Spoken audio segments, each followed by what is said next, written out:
बैसाख का महीना है ना, जितने यहाँ बैठे और जितने आस्था चैनल पर सुन रहे और जितने फेसबुक यूट्यूब पर कथा श्रवण करना, प्रयास करना, बैसाख के महीने में मिट्टी के पात्र में जो रात्रि भर जल रखा हो, मिट्टी के पात्र में अगर आपके पास में घड़ा हो, हंडा हो, नी हो, तो दिया हो, दीपक हो, कुल्लड़ हो, कोई भी तुम्हारे पास में जो मिट्टी का पात्र उसमें जल भरना, वो जल बैसाख के महीने की किसी भी सोमवार के दिन या किसी प्रदोष के दिन या बैसाख महीने के शिवरात्रि के दिन वो मिट्टी के पात्र का जल अपने घर के प्रत्येक व्यक्ति का स्पर्श कराकर उस मिट्टी के पात्र के जल को तांबे के पात्र में डाल लीजिए और घर के प्रत्येक व्यक्ति का स्पर्श करा लीजिए और शंकर भगवान पर कुंदकेश्वर महादेव के नाम से समर्पित करिए। कभी जीवन में पीछे पलट कर देखने की जरूरत नहीं पड़ेगी, आप जाकर जल चढ़ाएंगे। आप भी बना लो एक नियम कि बैसाख महीने की शिवरात्रि मुझे भी शंकर भगवान को अपने दिल की बात कहते हुए, अपने मन की बात कहते हुए, रोग मुक्ति के लिए, कार्य सिद्धि के लिए, धन वैभव संपदा के लिए, समृद्धि के लिए मुझे भी जल चढ़ा, मैं भी जल चढ़ा। एक लोटा पानी शिव जी को,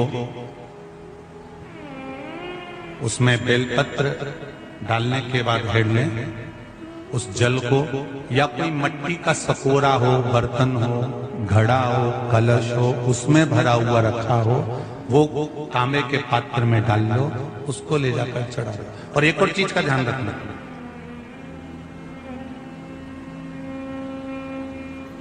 अगर असाध्य रोग, जैसे ऐसा रोग हो जो समाप्त नहीं हो रहा हो, कैंसर, किडनी, लीवर, या किसी का डायलिसिस चल रहा हो, या लीवर काम नहीं कर रहा हो, या शरीर की कोई हड्डी जुड़ नहीं रही हो, तो जो जल शिव जी को लोग चढ़ा रहे हैं वो जल को आचमन कर लेना। और आचमन शंकर भगवान की छोटी बेटी अशोक सुंदरी के नाम से करना, उसका आचमन केवल अशोक सुंदरी के नाम से। और शंकर भगवान की सबसे छोटी लड़की अशोक सुंदरी नंदनवन में पैदा हुई, जन्म ली, नंदनवन में जन्म लिया। नंदनवन मतलब काशी। घर के छोटे बच्चों को भी बोलो, बड़ों को भी बोलो, बुजुर्गों को भी बोलो, चलो एक लोटा पानी चढ़ा के आते हैं, चलो। अगर कैंसर का रोग है या किडनी या लीवर या बुखार, पेट से जुड़ा हुआ, सिर से जुड़ा हुआ, कंधे से जुड़ा हुआ या घुटने से जुड़ा हुआ, या रीढ़ की हड्डी में कहीं पानी भरा गया हो, या कमर झुक रही हो, कोई भी रोग उधर से लेकर शरीर के अंदर नहीं भागता है और वो बेकार हो रहा है, तो बैसाख का महीना चल रहा है राकेश देवी जी, बैसाख का महीना चल रहा है। बैसाख के महीने की शिवरात्रि के दिन, बैसाख के महीने की जो शिवरात्रि आएगी, हर महीने शिवरात्रि आती है, तो बैसाख की जो शिवरात्रि है, इस शिवरात्रि के दिन सुबह 8 बजे से लेकर 11 बजे के बीच में एक लोटा पानी, उसमें थोड़ा सा बेल का फल मिल जाए, उस फल का थोड़ा सा भाग, या तो बेल का फल का अगर छिलका मिल जाए तो उसमें पानी भरकर तांबे के लोटे में डाल लो, या बेल का फल नहीं मिले तो बेलपत्री को लेके उसमें डुबो दो और डुबो के बेलपत्री को बाहर निकाल दो। वो पानी भगवान शंकर को शिवरात्रि के दिन, बैसाख महीने की जो शिवरात्रि है, बैसाख के महीने में प्रत्येक महीने शिवरात्रि आती है, बैसाख के महीने की शिवरात्रि के दिन सुबह 8 बजे से लेकर 11 बजे के बीच में शंकर भगवान को अपना रोग और बीमारी का बोलकर शंकर भगवान को जल समर्पित कर आ जाओ। बाबा पर विश्वास रखकर चढ़ाना, धीरे धीरे ठीक हो जाओ। शिव कृपा, भगवान शिव की सुबह के समय जाकर। और अगर बेलपत्री का पानी नहीं मिले तो मिट्टी के पात्र का पानी, आपको कथा में कहा, मिट्टी के पात्र का पानी, वो भी शंकर भगवान को समर्पित कर सकते। जल बैसाख के महीने में शंकर पर शीतल जल समर्पित कर देने से शरीर के रोग समाप्त हो जाते हैं और रोग टिकता नहीं। शीतल और अगर शीतल जल का दर्शन करना हो तो कभी महाकालेश्वर अभियल, कभी आप लोग लाइव दर्शन करते हो महाकाल के, तो महाकाल के दर्शन करेंगे तो वैशाख महीने में 5-5 घड़े मिट्टी के महाकाल राजा के ऊपर बांध दिए जाते हैं जल चढ़ाने के लिए। कभी आप लोग चकलेश्वर महादेव जाए मथुरा वृंदावन में गिरिराज जी की परिक्रमा, चकलेश्वर महादेव पे 5-5 मिट्टी के घड़े शिव जी के ऊपर बांध दिए जाते हैं। कभी काशी जाएं तो वहां पर मिट्टी का घड़ा शिव जी के ऊपर रख दिया जाता है। क्यों? क्योंकि वो मिट्टी के पात्र का जल जब बैसाख के महीने में शिव पर गिरता है तो जो उस जल को समर्पित करता है वो रोग से मुक्त हो जाता है, बड़ी बीमारी में घिरता नहीं। जयंत ब्राह्मण के मुख से श्रवण कर लिया था कि बैसाख महीने में अगर शिवरात्रि पड़े और उस शिवरात्रि पर एक कलश का पात्र, लोटा तांबे का या मिट्टी में रखा हुआ जल पात्र में लेकर एक बेलपत्र का छोटा सा भाग उसमें छुआया हुआ, और फिर निवेदन कर रहा हूं अगर बेलपत्र उस दिन नहीं मिले तो पात्र लेकर चले जाना मंदिर में।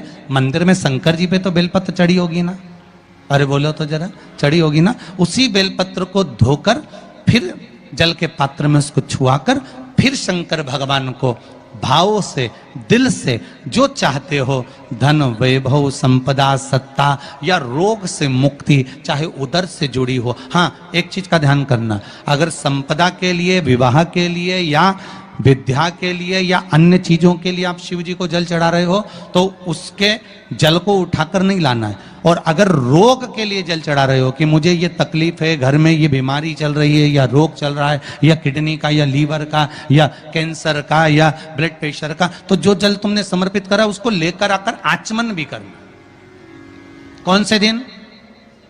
जम के बोलो जरा। शिवरात्रि। शंकर कह रहे हैं, माँ उमा से, माँ पार्वती से मेरा महेश कह रहा है, मेरा बाबा भोलेनाथ, मेरा बाबा विश्वनाथ, मेरा त्रिकालदर्शी कैलाशी अविनाशी कह रहा है कि हे पार्वती,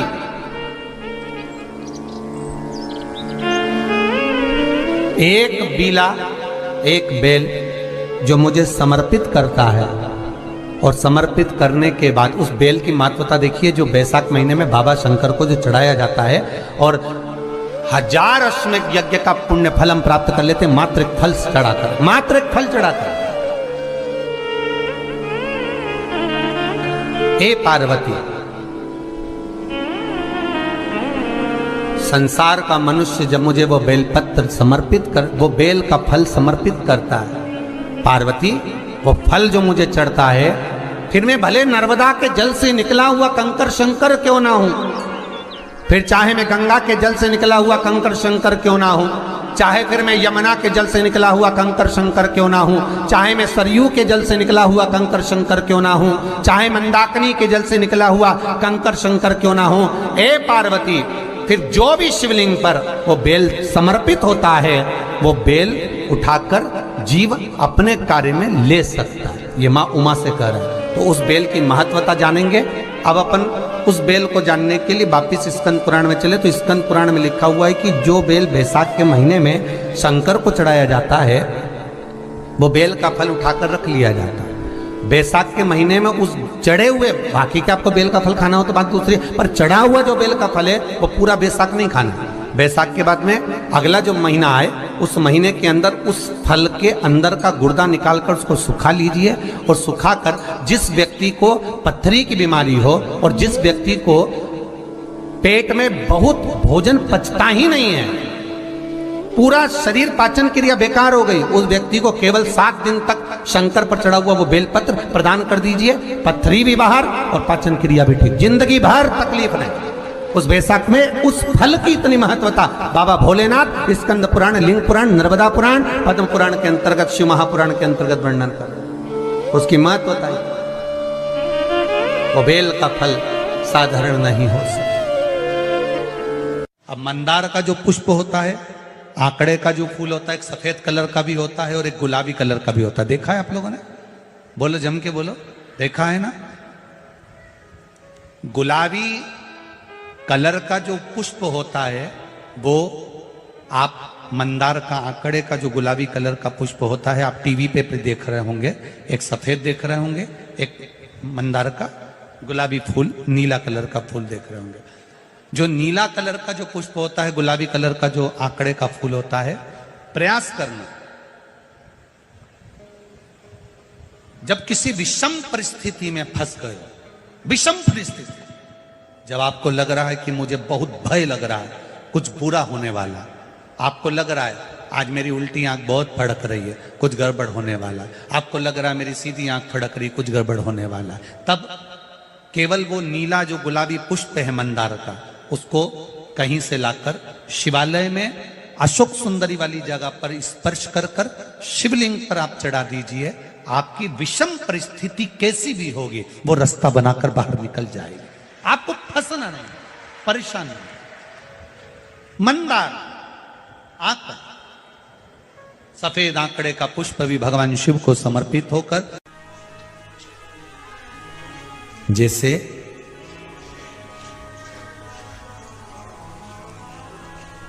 बेले के फल का गुर्दा, बेल का जो फल होता है, बेलपत्री का फल, उसका जैसे गुर्दा, उसके अंदर का जो भाग होता है बेल का, वो गुर्दा,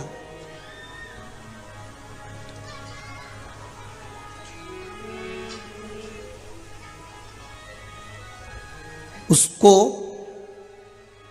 अग्नि में जलाकर उसकी भस्म तैयार कर कर छान कर जब जब आपके यहां विद्वान ब्राह्मण शिव जी का अभिषेक कराते हैं, पूजन कराते हैं, तो उसमें लिखते हैं पूजन के साहित्य में बेलपत्री, धतूरा, दुर्वा, ये उसमें नीचे लिखेंगे भस्म। लिखते कि नहीं लिखते? लिखते हैं ना, भस्म अभिषेक में चाहिए रहती है। तब उस भस्म का थोड़ा सा भी भाग आप अगर शिव को समर्पित कर रहे हो तो ये जान लें कि शंकर मनवांछित फल प्रदान कर रहे हैं, शिव फल प्रदान कर रहे हैं।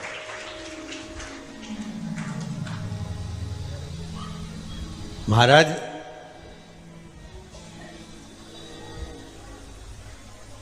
बेलपत्री के वृक्ष के नीचे बैठकर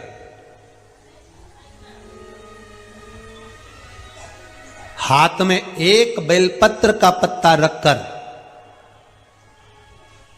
आप पंचाक्षर मंत्र नमः शिवाय, ओम नमः शिवाय या श्री शिवाय नमस्तुभ्यम या महामृत्युंजय मंत्र का स्मरण कर रहे हो, पर डंडी का भाग अपनी ओर, बेलपत्र की बीच वाली पत्ती का भाग बीच वाली उंगली की ओर रखकर अगर आप स्मरण कर रहे हैं और अपनी कामना कर कर बेलपत्री के वृक्ष के नीचे बैठकर उस पत्ते को सम्मुख रखकर बाबा से विनय कर कर एकांत में उस बेलपत्री के वृक्ष की छांव में, बेलपत्री के वृक्ष की छांव आप कामना कर कर उस पत्ते को शंकर भगवान के ऊपर समर्पित कर रहे हैं, तो ये जान कर रखें कि पार्वती और शिव का मिलन करवा रहे हैं और अपनी मनवांछित फल कामना पूर्ण करवा रहे हैं। क्योंकि शिव और पार्वती का जब मिलन होता है, शंकर पार्वती जब एक दूसरे के सम्मुख में होते हैं, शिव और पार्वती जब एक दूसरे के सामने अपने बच्चों के कारण एक दूसरे के सम्मुख में आते हैं, तो उनके चेहरे पर प्रसन्नता का भाव आ जाता। वो फल, मनवांचित फल की कामना आप जिस कामना के लिए कर रहे हैं, विवाह के लिए, नौकरी के लिए, सर्विस के लिए, व्यापार के लिए, रोग मुक्ति के लिए, आप जिस कामना से कर रहे हैं। ईश्वर महादेव, जो व्यक्ति पथभ्रष्ट हो जाए, जैसे मदिरा के नशे में पड़ गया, कहीं जुए में पड़ गया, कहीं मांसाहार में पड़ गया, कहीं व्यसन में पड़ गया, कहीं गलत काम में अगर कोई जा रहा है, तो श्रंभेश्वर महादेव के नाम से काली तिल भगवान शिव को समर्पित करी जाती है। महाराज काली तिल को वापस उठाकर ले आते हैं, उसी काली तिल को जो मदिरा का नशा करने वाला होता है या जो गलत व्यसन में डूबा हुआ होता है, उसको वो सुबह के समय अगर नहीं खाता तो भोजन के साथ उसको दिया जाए। श्रंभेश्वर महादेव, एक बेलपत्री का भी बहुत अच्छा प्रयोग है श्रंभेश्वर महादेव का। मदिरा पीने वालों के लिए, मांसाहार, व्यसन में, जुए में, वेश्यावृत्ति में, पर नारी में, गलत जगह पर जो डूबे रहते हैं उनके लिए। पहले की कथा में उसका वर्णन किया है बेलपत्री पर। श्रम्भेश्वर महादेव, एक बार सब बोलेंगे, कौन से महादेव? श्रम्भेश्वर महादेव। फिर जम के बोल लो एक बार, श्रम्भेश्वर महादेव। जब हमारे घर में क्रोध बढ़ता है या कोई गलत कार्य में जाने लगता है तो श्रम्भेश्वर महादेव का हमें शरणागति लेना चाहिए, श्रम्भेश्वर महादेव का पूजन करना चालू कर देना चाहिए। कई लोग कहते हैं महाराज जी ये श्रम्भेश्वर महादेव का मंदिर कहाँ मिलेगा, हम कहाँ पूजन करने जाए? कहीं नहीं जाना, तुम्हारे घर के पास में जो शंकर जी का मंदिर है वहीं जाओ, उसी देवालय में, उसी मंदिर में जाओ, श्रम्भेश्वर महादेव के नाम से जल चढ़ाना प्रारंभ करेंगे। वो जल जो गलत संगत में पड़ा हुआ है उसका आचमन कराना प्रारंभ करेंगे, अपने आप उसकी धीरे धीरे बुद्धि सुधरना प्रारंभ हो जाएगी। ऐसा श्रम्भेश्वर महादेव का नाम। साथ की शिवरात्रि आ रही है, छोड़ना मती, बेलपत्री का पत्ता जल में डालकर भले पत्ते को निकाल देना, और वो जल, जो रोग है, जो बीमारी है, संपदा नहीं आ रही हो, दुकान नहीं चल रही हो, व्यापार नहीं चल रहा हो, बच्चे चिड़चिड़े हो गए हो, क्रोध पड़ रहा हो, तो भी बाबा पर घर के प्रत्येक व्यक्ति एक लोटा जल जरूर चढ़ा के आना, शिव को नमन कर कर आना, ये मौका नहीं मिलता। कि बैसाख महीने की शिवरात्रि यह भी शंकर भगवान को अपने दिल की बात कहते हुए, अपने मन की बात कहते हुए, रोग मुक्ति के लिए, कार्य सिद्धि के लिए, धन वैभव संपदा के लिए, समृद्धि के लिए मुझे भी जल चढ़ा, मैं भी जल समर्पित। एक लोटा पानी शिव जी को, उसमें बेलपत्र डालने के बाद हेड लें, उस जल को, या कोई मिट्टी का सकोरा हो, बर्तन हो, घड़ा हो, कलश हो, उसमें भरा हुआ रखा हो, वो तांबे के पात्र में डाल लो, उसको ले जाकर चढ़ा दो। और एक और चीज का ध्यान रखना,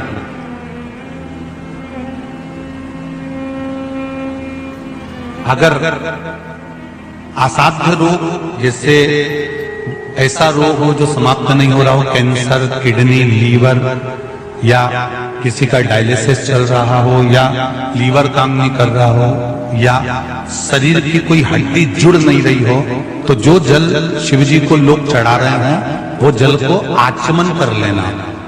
और आचमन शंकर भगवान की छोटी बेटी अशोक सुंदरी के नाम से करना, उसका आचमन केवल अशोक सुंदरी के नाम से। और शंकर भगवान की सबसे छोटी लड़की अशोक सुंदरी नंदन में पैदा हुई, जन्म नंदनवन में जन्म। नंदनवन मतलब काशी। घर के छोटे बच्चों को भी बोलो, बड़ों को भी बोलो, बुजुर्गों को भी बोलो, चलो एक लोटा पानी चढ़ा के आते हैं, चलो। अगर कैंसर का रोग है, या किडनी, या लीवर, या बुखार, पेट से जुड़ा हुआ, सिर से जुड़ा हुआ, कंधे से जुड़ा हुआ, या घुटने से जुड़ा हुआ, या रीढ़ की हड्डी में कहीं पानी भरा गया हो, या कमर झुक रही हो, कोई भी रोग उधर से लेकर शरीर के अंदर नहीं भागता है और वो बेकार हो रहा है। तो बैसाख का महीना चल रहा है राकेश देवी जी, बैसाख का महीना चल रहा है। बैसाख के महीने की शिवरात्रि के दिन, बैसाख के महीने की जो शिवरात्रि आएगी, हर महीने शिवरात्रि आती है, तो बैसाख की जो शिवरात्रि है, इस शिवरात्रि के दिन सुबह 8 बजे से लेकर 11 बजे के बीच में एक लोटा पानी, उसमें थोड़ा सा बेल का फल मिल जाए, उस फल का थोड़ा सा भाग, या तो बेल का फल का अगर छिलका मिल जाए तो उसमें पानी भरकर तांबे के लोटे में डाल लो, या बेल का फल नहीं मिले तो बेलपत्री को लेके उसमें डुबो दो और डुबो के बेलपत्री को बाहर निकाल दो। वो पानी भगवान शंकर को शिवरात्रि के दिन, बैसाख महीने की जो शिवरात्रि है, बैसाख के महीने में प्रत्येक महीने शिवरात्रि आती है, बैसाख के महीने की शिवरात्रि के दिन सुबह 8 बजे से लेकर 11 बजे के बीच में शंकर भगवान को अपना रोग और बीमारी, शंकर भगवान को जल समर्पित कर रहा, बाबा पर विश्वास रखकर चढ़ाना, धीरे धीरे ठीक हो जाएगा। शिव से भगवान शिव की सुबह के समय जाकर, और अगर बेलपत्री का पानी नहीं मिले तो मिट्टी के पात्र का पानी, आपको कथा में कहा, मिट्टी के पात्र का पानी वो भी शंकर भगवान को समर्पित कर सकते। जल बैसाख के महीने में शंकर पर शीतल जल समर्पित कर देने से शरीर के रोग समाप्त हो जाते हैं, वो रोग दिखता नहीं। शीतल, और अगर शीतल जल का दर्शन करना हो तो कभी महाकालेश्वर अभियान, कभी आप लोग लाइव दर्शन करते हो महाकाल के, तो महाकाल के दर्शन करेंगे तो बैसाख महीने में 5-5 घड़े मिट्टी के महाकाल राजा के ऊपर मान दिए जाते हैं जल चढ़ाने के लिए। कभी आप लोग चकलेश्वर महादेव जाए मथुरा वृंदावन में गिरिराज जी की परिक्रमा, चकलेश्वर महादेव पे 5-5 मिट्टी के घड़े शिव जी के ऊपर बांध दिए जाते हैं। कभी काशी जाएं तो वहां पर मिट्टी का घड़ा शिव जी के ऊपर रख दिया जाता है। क्यों? क्योंकि वो मिट्टी के पात्र का जल जब बैसाख के महीने में शिव पर गिरता है तो जो उस जल को समर्पित करता है वो रोग से मुक्त हो जाता है, बड़ी बीमारी में घिरता नहीं। बैसाख के महीने में सत्तू जरूर खाओ, और सत्तू चाइना से नहीं आएगा, इंडिया में ही बनेगा। श्रीमद् महापुराण की कथा कहती है कि शंकर भगवान के शिवलिंग से लेकर जलाधारी में कुछ स्थान ऐसे हैं वहां पर हमारा मात्र स्पर्श कर अपने दिल की बात कह देने पर भी कार्य सफल हो जाता है। तुम जल चढ़ाओ मत चढ़ाओ, तुम बेलपत्र चढ़ाओ मत चढ़ाओ, तुम धतूरा चढ़ाओ मत चढ़ाओ, पर दिल से अगर तुमने कहा तो उसका फल मिलेगा। सत्तू 12 महीने खाओ मत खाओ। कौन सा महीना? बैसाख के महीने में सत्तू जरूर खाओ, और सत्तू चाइना से नहीं आएगा, इंडिया में ही बनेगा और बना भारत में ही। मरने का 47वां दिन, जब मरेंगे तब गरुड़ पुराण बचेगी, पहले ही सुन लो। और जिसके पास में गरुड़ पुराण नहीं हो तो पंडित जी से मंगवा कर फिर पढ़ के देख लेना। मरने के 47वें दिन, 47 डेज, 47वें दिन किस चीज का दान तुम्हारे सामने आता है? मरने के 47वें दिन। 10 दिन तक तो जीवात्मा घर की अटारी फिर थी, मरने के बाद 12वें के दिन चली जाती है। उसके बाद में जब 47वां दिन आता है तो 47वें दिन जीवात्मा को क्या दान करा जाता है? व्यक्ति ने क्या पुण्य करा होता है कि उसको नरक नहीं भोगना पड़ता, बेतरणी नहीं भोगना पड़ती, वो सीधे बेतरणी से पार उतर जाता है। वो किस चीज का दान है? तो कहा शिव महापुराण में, गरुड़ पुराण में, कि वो सत्तू का दान है जो बैसाख महीने में करा जाता है। सत्तू का दान 3 चीजों से मिलकर बनता है। जौ, बोलते जाओ, गेहूं, चना, ये 3 चीज से मिलकर बनता है। इसमें जो बारीक बारीक कण होते हैं, जितने जितने 3 चीज के मिले हुए बारीक बारीक कण होते हैं, ये जब दान किया जाता है सत्तू का, तब ये बेतरणी करने के लिए 47वें दिन इस जीवात्मा ने अगर सत्तू का दान करा होता है या सत्तू का सेवन बैसाख के महीने में करा होता है तो उसको बेतरणी नहीं भोगना पड़ती, डायरेक्ट सीधे रतलाम उज्जैन से डायरेक्ट। मैंने भी तो ये पूछा किस किस क्या बनता है, मैं अभी थोड़ी ना कि अभी बन गया। बैसाख में बनता तो होगा। पहले गांव के लोग तीरथ करने जाते थे, गांव का लोग जब तीरथ करने जाता था कोई सामान नहीं लिया, सत्तू बांधी पोटली में धरा यूं और पानी में घोलिया और नमक डालिया या शक्कर या गुड़ घोल के और पी के वही चले। आज के अब जब सैनिक युद्ध करने जाता है, थक जाता है, बहुत थकान हो जाती है, जब उससे देखा जाता है तो सैनिक का जो कमांडर होता है वो सत्तू मंगवाता है और गिलास में घोल घोल कर पूरी सेना को पिलवाकर फिर युद्ध में उतार देता है। फिर युद्ध में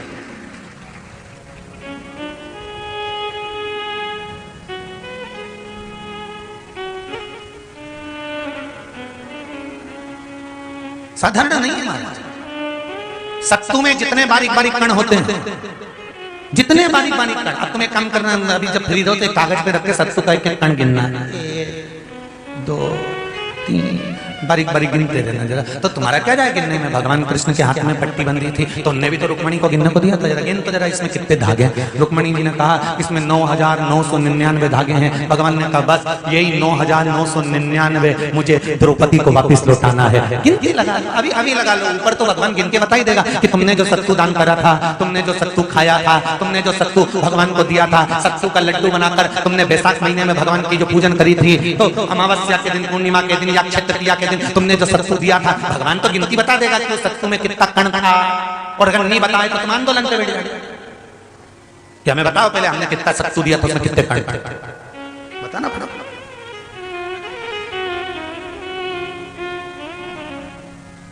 एक एक शिव की आराधना में चांगुना ने एक लोटा जल भरा, उसमें थोड़ा सा चंदन डालकर बेलपत्री के वृक्ष के नीचे ले जाकर डाल देती, थोड़ा सा जल बचाकर शिव जी को डाल देती। शंकर भगवान ने एक दिन चांगुना के सामने मन में विचार प्रकट करा और पार्वती जी से कहा, पार्वती एक बात समझ में नहीं आती, आधा जल ये बेलपत्री को देती है, आधा जल मुझे देती है। जब आधा जल मुझे देती है तो मुझे बड़ा गुस्सा आता है, क्योंकि बच्चे और बूढ़े ये दोनों एक समान हैं। बच्चों को थोड़ा सा भी उसकी सामग्री में से, उसकी चॉइस की चीज में से तोड़ के अगर दूसरे को दे दिया तो बच्चा यूं फेंकेगा वो जाके और मुंह फुला के बैठ जाएगा, नी खाऊं नी खाऊं। मां समझाए थारे ही भाई है रे, होगा नीचे मत को ऐसा भाई जो मेरा ही हिस्सा खा जाएगा, नीचे मुझे तो पूरा ही। फिर मां अंदर जाएगी, फ्रिज में से वापिस पूरा की पूरा आम निकाल के लाएगी और आम देगी, ये ले, ये पूरा है, अब चक्कू से कटा नहीं, देख छोरा भी है वाला पूरा घुमा घुमा के देखेगा।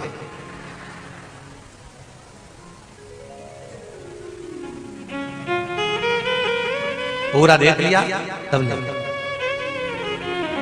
बच्चा ऐसे ही बुजुर्ग व्यक्ति होता है, बूढ़ा, पति को भोजन दिया तो उसमें चटनी रख दी, जीरा मन रख दिया, पापड़ सेक के रख दिया, और बुढ़ा व्यक्ति जब भोजन करा तो उसमें कहीं नहीं, तो बूढ़े की निगाह में तो आ ही जाता है कि बताओ अपनी तो वैल्यू घस गई। तो बच्चे के मन में और बुजुर्ग के मन में आ जाता है, बच्चा और बूढ़ा एक साथ। भगवान ने कहा ये आधा जल कहां ढोल के आती है? पार्वती जी ने कहा उसके संतान नहीं है, इसलिए वो बेलपत्री की भी आराधना करती है और आपकी भी आराधना करती है। ठीक है,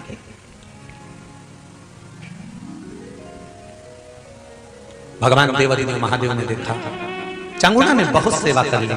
आज भगवान सुंदर एक संत का रूप धरकर चांगुना के दरवाजे पर पहुंच गए, अलग जगह। चांगुना दौड़ कर आई, बाबा जी आइए, क्या लाऊं मैं आपके लिए? भिक्षाम देहि, भिक्षाम देहि। बाबा ने सब दूर से भिक्षा ली और चांगुना जैसी परात भरकर रानी चांगुना देवी खूब सारा सामान लेकर आई, तो बाबा ने मना कर दिया, मैं आपके हाथ की भिक्षा नहीं ले सकता, मुझे नहीं लेना। क्यों? कहा आपकी संतान नहीं है,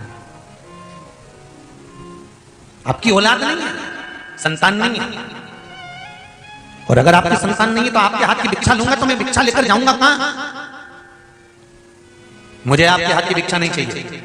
इतने में चांगुना ने उस संत के चरण पकड़े और संत के चरण पकड़कर चांगुना कहने लगी, देखिए बाबा जी, जन्म मरण और परण ये तो तीन देवादिदेव महादेव के हाथ में है, संतान देना और ना देना ये शिव जी के हाथ में, शंकर के हाथ में।